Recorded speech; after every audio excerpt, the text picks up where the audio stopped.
जय श्री राम। मेरे तुला राशि के प्यारे जातक जातिका, बहुत स्वागत है आपका आपके अपने बेहद खास कार्यक्रम में। मैं हूं आपके साथ आपका अपना डॉक्टर राज मिश्रा।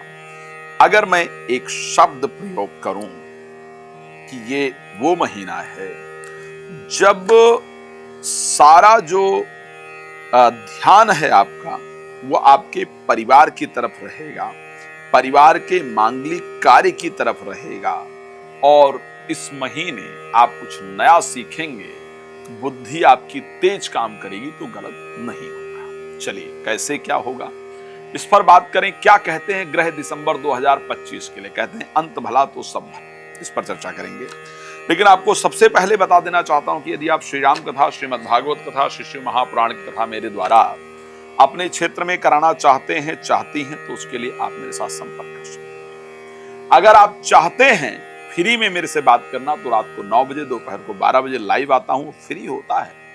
बाकी पहले या बाद में बात करने के लिए कॉल अपॉइंटमेंट लेकर के मेरे साथ कनेक्ट हो सकते हैं। राशि तुला, स्वामी शुक्र, और शुक्र का गोचर वृश्चिक राशि में, और फिर शुक्र का गोचर होगा धनु राशि में। यानी अगर मैं दो बातें कहूं कि एक समय तारीख 20 तक आप अपने परिवार को लेकर, ध्यान रखिएगा, अपने परिवार को लेकर के विचार करेंगे, अपने परिवार में आने वाली समस्याओं को दूर करने का प्रयास करेंगे, परिवार के साथ समय व्यतीत करेंगे और इन्वेस्टमेंट का प्रयास जरूर करेंगे। लेकिन आपको एक राय दूंगा, क्योंकि शुक्र 12 तारीख को अस्त हो जाएंगे, जो आपकी राशि के स्वामी है। 12 तारीख को शुक्र के अस्त होने के कारण ये ध्यान रखिएगा कि 12 तारीख के बाद कोई भी इन्वेस्टमेंट वगैरह प्लीज नहीं कीजिएगा। इन्वेस्टमेंट करेंगे तो आपके लिए प्रॉब्लम होगी। अपने हेल्थ का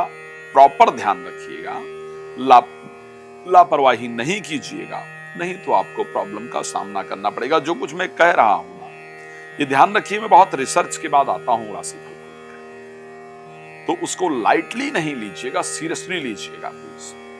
तो ऐसे कंडीशन में तारीख 12 के बाद जब शुक्र अस्त हो जाएंगे, तो ऐसे परिस्थिति के अंतर्गत आपको सावधान रहना होगा, आपको ध्यान रखना होगा अपनी हेल्थ को लेकर के, आपको ध्यान रखना होगा अपने प्रोफेशनल लाइफ को लेकर के, आपको ध्यान रखना होगा किसी भी काम को जल्दबाजी में नहीं करें। ठीक है, अब चलिए अगर हम चर्चा करें कि भाई और क्या खास रहने वाला है, तो ऐसे परिस्थिति में तारीख 20 के बाद आपको तैयार रहना होगा बहुत सारी यात्राओं के लिए, बहुत सारे भाग दौड़ के लिए। अगर मैं सबसे ज्यादा इन्वेस्टमेंट करते हुए देख पाऊं तो मैं ये कह सकता हूं वो तुला राशि के लोग होंगे जो दिसंबर में सबसे अधिक इन्वेस्टमेंट करेंगे। मैं एक बात और कहना चाहता हूं, पूरे वर्ष में, पूरे साल की अगर जितनी बात की जाए, जितना आपने इन्वेस्टमेंट नहीं किया होगा उतना इन्वेस्टमेंट आप 2025 के दिसंबर महीने में करने वाले हैं या करने वाली हैं। इस प्रकार की परिस्थिति आपकी राशि क्लियरली दर्शाती है, और ये होगा।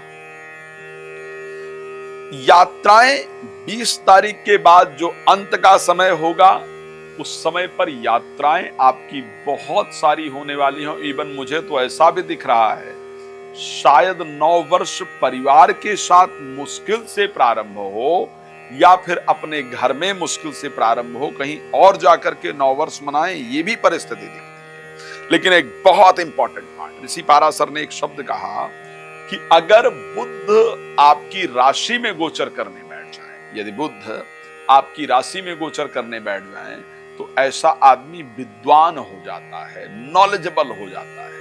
तो ये महीना वो महीना है जब आप बुद्धिमान होंगे, जब आप विद्वान होंगे, जब आप नॉलेजेबल होंगे, जब आप जो प्रयास कर रहे होंगे उसका रिजल्ट आपको मिल रहा होगा। ये संयोग भी अच्छा है। बुध जब सेकंड हाउस में गोचर करते हैं तो वक्ता बना देते हैं। यानी 5 तारीख के बाद यदि कोई इंटरव्यू इत्यादि आप देने जाएंगे तो उसमें आपको सफलता की प्राप्ति होगी। बुध आपके भागेश है, 3rd हाउस में गोचर करते हैं तो फिर यात्राएं कराते हैं। तो यात्रा के लिए मैंने पहले ही बोल दिया है।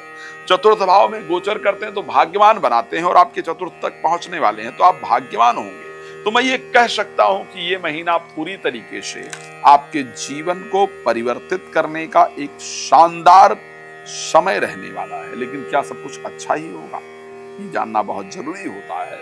और वो इम्पोर्टेंट है कि अपने एजुकेशन पर, अपने संतान पर और अपने मित्रता पर आपको ध्यान रखना होगा। ये 3 क्षेत्र हैं जहां से आपको दिसंबर 2025 में प्रॉब्लम का सामना करना पड़ेगा। ये 3 क्षेत्र हैं जहां से आपको उलझनों का सामना करना पड़े। ये कंडीशन आपकी राशि के अंतर्गत पूरी तरीके से नजर आती है। तो कृपया बी केयरफुल, सावधान रहने की आवश्यकता इस राशि में रहेगी। अगर मैं बात करूं ओवरऑल स्वास्थ्य कैसा रहेगा, मैं हेल्थ वाइज शानदार परिस्थिति देख पा रहा हूं। स्वास्थ्य को लेकर के 2025 आपका बेहतर रहेगा। दिसंबर का महीना शुक्र जब अस्त होंगे 12 तारीख को, तो थोड़ा ध्यान रखना होगा, लापरवाही नहीं।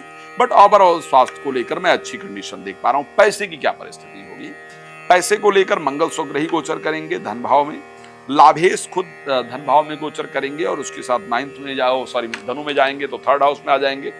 तो पैसे को लेकर के भी परिस्थिति दिसंबर में अच्छी दिख रही है।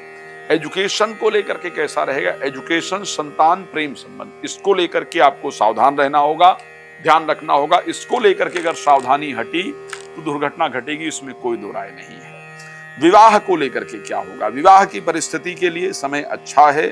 भगवान की कृपा से विवाह इत्यादि के संयोग बनेंगे, रिश्ते आएंगे और बात भी बनेगी और विवाह होने का योग भी निश्चित रूप से बनेगा। भाग्य साथ देगा। प्रोफेशनल लाइफ को लेकर कैसा रहेगा, तो मैं ये कह सकता हूं कि बुध का आपकी राशि में गोचर करना, 2nd हाउस में गोचर करना और फिर 3rd हाउस में गोचर करना, 3 बार अपने आप को परिवर्तित करना आपके प्रोफेशनल लाइफ के लिए एक बेहतर परिस्थिति को दर्शाता है। तो मैं ये ओवरऑल अगर कहूं तो मैं ये कह सकता हूं कि 2025 दिसंबर महीना आपके लिए बहुत सुंदर होगा। भगवान की कृपा बनी रहेगी, आपका जीवन सुंदर हो, इसी शुभकामना के साथ इस कार्यक्रम को देते हैं विराम। रात को 9 बजे, दोपहर को 12 बजे लाइव आता हूं। आप जुड़िए मेरे साथ, जानिए अपने बारे में सब कुछ। भगवान आपको प्रसन्न रखें, इसी शुभकामना के साथ। जय श्री राम।